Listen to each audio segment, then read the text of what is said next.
Hi, hello everyone. I'm back from Berlin, and I had a fabulous time with my mother of Hello Internet fame, as it turns out. And yeah, it's good to be back though. I've missed my son. And Berlin is just, you can't really do it in the time we were in. It's just such a diverse, beautiful, crazy city, and definitely going to go back. And I also, while I was there, I did some pretty good work, healing work, and I also picked up my training. I have a race in 2 weeks' time, and so the gym that the hotel I was staying at had a gym, so I picked up my running again. So it's all good, but there's no time to lose because I'm going to be talking about a topic today that requires pretty profound shift in the way that we all, or most of us, look at the issue of crime and punishment in our world. And this is my 8th vlog of the LHP series, and it's titled Perpetrators. Heal them, don't kill them. And I'm going to suggest that we look at this issue in a completely different way. And that is to focus on healing the perpetrators of crime rather than punishing them. And hopefully by the end of this vlog, you'll sort of understand this perspective. Right, so this is rather a counterintuitive topic because we are trained or we are programmed from birth to sort of see people who commit crimes, the perpetrators, from the small petty stuff like, shoplifting up until the very big stuff, like rape and murder, that they need to be punished, that they need to be, they've got to suffer the consequences of their actions, and that, they have to suffer in the same way that perhaps their victims did. And there's a problem with this because let's talk about karma, okay? Good old karma. It always comes back in when we're dealing with this reality. Really, karma should be on the core curriculum of our little children's, at school, because it's just so impactful. We don't understand it, so we end up making same mistakes again and again. Anyway, so if you go back to my 5th vlog, I do talk a little bit about karma. And just to recap, it's, the frequency you give out will come back to balance with you. It's called the law of attraction.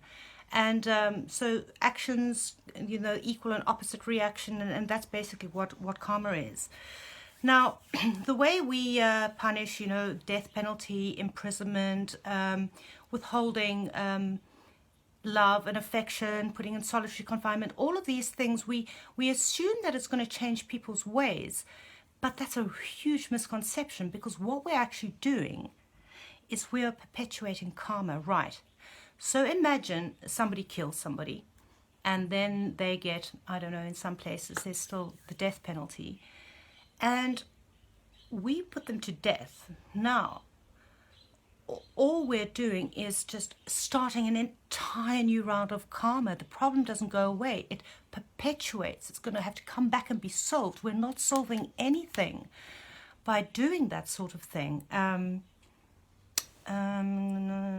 Okay, so it gets more complicated than that. So if we put somebody to death by lethal injection or the electric chair, or however many crazy ways they do it these days, I don't know anymore, it's not just the person flicking the switch who's going to get the karma back. It's everybody who's sort of desired that this event takes place.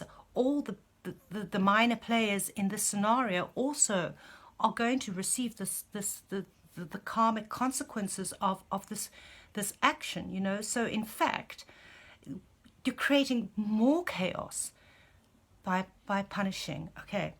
And also, we don't need to punish in our 3-dimensional way that we think punishment should work, because karma does it for us, People punish themselves just by being a bit stupid in what they do in this reality. And another thing is rehabilitation. That's also a sort of concept that we have, imagining that we can help somebody by making them rehabilitate in a certain way. But it goes so much deeper than that. Karma, you know, it works on multiple levels of trauma, etc., etc. So I'm going to suggest that we do it in a different way. Right. How do you stop the wheels of karma from these cycles constantly perpetuating and coming back and back? Is two ways. One is forgiveness, and the other is healing. And right, so what forgiveness does, easier said than done, but I'll tell you how you do that. Forgiveness creates a sort of firewall, a sort of break in the energetic, you know, the karmic stream of energy between the perpetrator and the victim. But what will balance that energy stream is healing, and that's where the LHP comes in. But I'm going to come back to that in a bit. So forgiveness, this is a tough one, okay? Because, you know, we have egos, things hurt, they're damn hurt, and you want to sort of make that person feel your hurt. But like I said, you're just creating more karma. So, you see, we need to understand that the people who do really, really nasty things in this life are victims too. Because what happens is that, you know, our divine human blueprint, how we are, and it's our pure form, there is no encoding for murder and punishment, I mean, and stealing and hating and all of that. That's just not how we're put together. What happens is that there is an infiltration and corruption of our energetic matrix by dark energetic entities, which is another it's another real topic. It's so vast that I can't really go into that now. So take my word for it. There's these things out there, and they come in and they attack us on all sorts of levels. So if you can understand that people who end up doing this stuff are really under attack and are, you know, they're victims of something that they don't even understand. You know that saying, forgive them for they know not what they do. I mean, that's pretty much the case in most of the stuff you see going on in the world. Right, another thing, and then we'll come to the healing. Another thing that we do, time is running away, big subject, I'll do my best to stay under 10 minutes.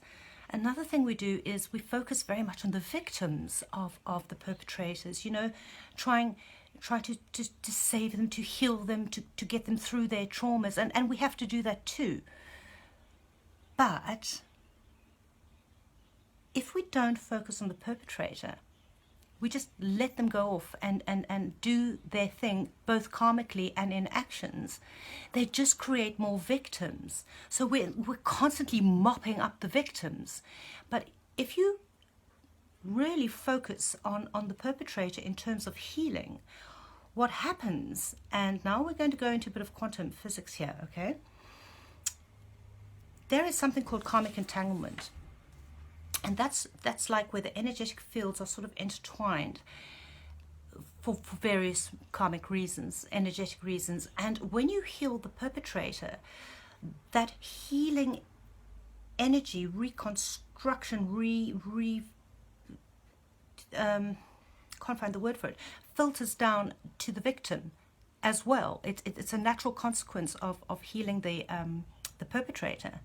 And also because time is an illusion, another topic for another vlog, the healing happens on all sorts of parallel lives, domains, situations.